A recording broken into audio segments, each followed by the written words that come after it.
So whenever I'm thinking about modern Yu-Gi-Oh! And just reflecting on the things I like about it, don't like about it, what makes it tick, I always have this sort of urge to try my best to kind of distill down the big thing that makes Yu-Gi-Oh! Unique, the big thing that makes kind of modern Yu-Gi-Oh! Work the way that it does, for better or for worse.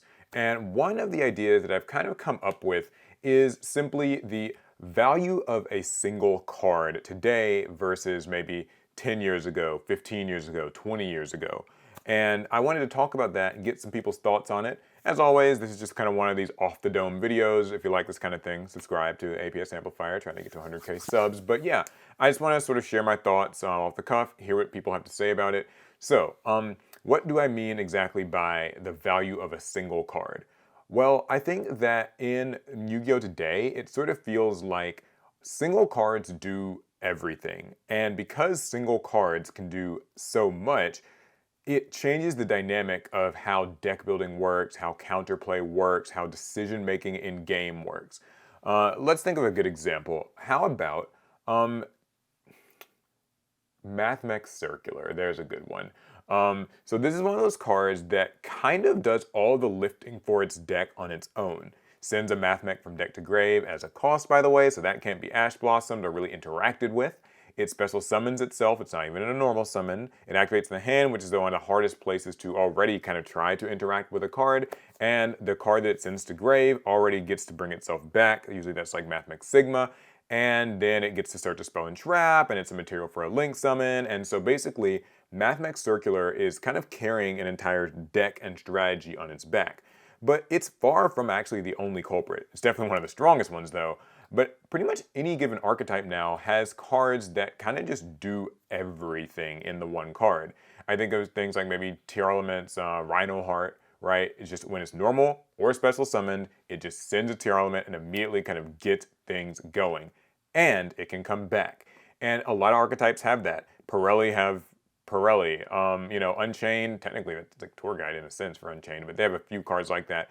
Diabellstar, a lot of cards that can kind of like carry an entire strategy on their back, and they do tend to sometimes be just that like level 4 monster that you normal or special summon. Vanquish Soul Raisin, that's like one that I've been using a lot. Cards that just, when it hits the field, it does so much of the strategy's lifting for it. And I'm not saying this is a bad thing, by the way. I know sometimes people think that I'm just complaining about it. I'm just saying that like that is something I've noticed that modern archetypes have is cards that just kind of do it all for them in one fell swoop.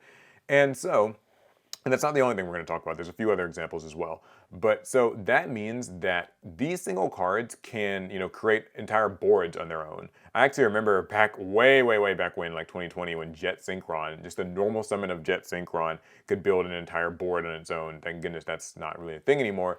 But yeah, there are a lot of cards where just these cards on their own can do a lot. And so what it means too is that interacting with these cards becomes like of the utmost importance, because even if all other things are equal, these cards will be difference makers. If both players had nothing on their hands, nothing on their fields, in older Yu-Gi-Oh! That might mean that somebody top decks, let's just say a Mystic Tomato, right, and swings with it, is maybe not that big of a threat. But today, if somebody were to top deck, oh, I don't know, like Tier Element's Rhino Heart, that suddenly can be everything. That could be a full board recovery, even in the late game. And so it means that stopping these cards becomes extremely important. I think that's sort of where the hand traps have gone from being like a fun thing that you kind of need to interact to you have to know exactly what to hand trap. It's not even always the starter card, although typically that is where you want to use your Ash or your Imperm.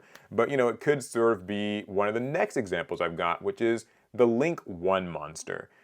So Link monsters, there's a lot to be said about them in terms of what they've done for like game balance and stuff, how they've kind of, in my opinion, thrown things maybe a little out of whack. But they've grown on me, so it's not too bad. But Link 1 monsters will always be sort of those cards that like, they're rough, right? Link 1 monsters allow any single monster on the field to become a Link monster, which means that it allows that monster to immediately go to grave. We know what this meant for cards like maybe Prank Kids Meow Meow Mew, where you could just send any Prank Kids card to the grave, summon Meow Meow Mew. It didn't even really like do all that much on its own, but it triggered the entire like Prank Kids just sort of play loop, right? Just from having the Link 1. Or the very infamous Striker Dragon. And there's other Link 1 monsters that kind of carry entire decks on their back. There's like the Magical Musketeer Max or whatever it is. Like he does that. I think with Link 1s, it's also scary because since they can come from like any single monster, it actually makes it harder to interact with monsters. And it also means that there's a lot more value in just having a warm body on the field. That's been increasingly the case in Yu-Gi-Oh! I think, just as extra deck summoning mechanics have become like more and more common. When synchros were around, a warm body was a level that you could use with a tuner to make a synchro. And then later with Xyz monsters, a warm body could also just be Xyz material, but it still had to match levels. It's different though with Link monsters because, as you guys know, Link monsters are typically fairly generic. Two monsters with different names, or just two effect monsters or something. And so because you can turn any monster sometimes into like a Link 1, or definitely into like a Link 2 of some kind, it really means that modern Yu-Gi-Oh! Again, like gets back to that whole value of a single card sort of deal. To put this maybe into more of like a practical context, when I play Yu-Gi-Oh! Master Duel, I've played against just so many different types of decks. Lots and lots of different combo decks in particular, lots of pile decks show up a lot, and I'm using the word a lot today, huh? But yeah, these pile decks show up, they run through a lot of different engines, and even when you think that maybe you have them pinned down, right? Like you've used your imperms, you've used your veilers, whatever, you've kind of like stopped them in their tracks. You've popped the tuner so now they can't synchro summon. As long as there are monsters in the field, they might still just be able to link into something else and keep going. And so I think that this all sort of contrasts old school Yu-Gi-Oh! Because in old school Yu-Gi-Oh! Single monsters could rarely swing the entire game in their favor. I know, there's examples of ones that could, but what I'm talking about is that even just drawing Breaker the Magical Warrior or DD Warrior Lady or something like that, those cards were strong for sure, highly impactful, but they weren't like outright, playing your deck's whole thing out for you in that one play. And don't worry, when I say like playing your deck out for you, I'm not saying that like there's no skill involved or that the cards are all autoplay. No, I think that modern Yu-Gi-Oh! Has probably a lot more decision making, at least different kinds of decision making than like classic or old school Yu-Gi-Oh! Did. But I'm more so just highlighting the fact that there are cards now that have so much potential to do so many things in their successful summon that it makes it like more pertinent than ever to stop these cards.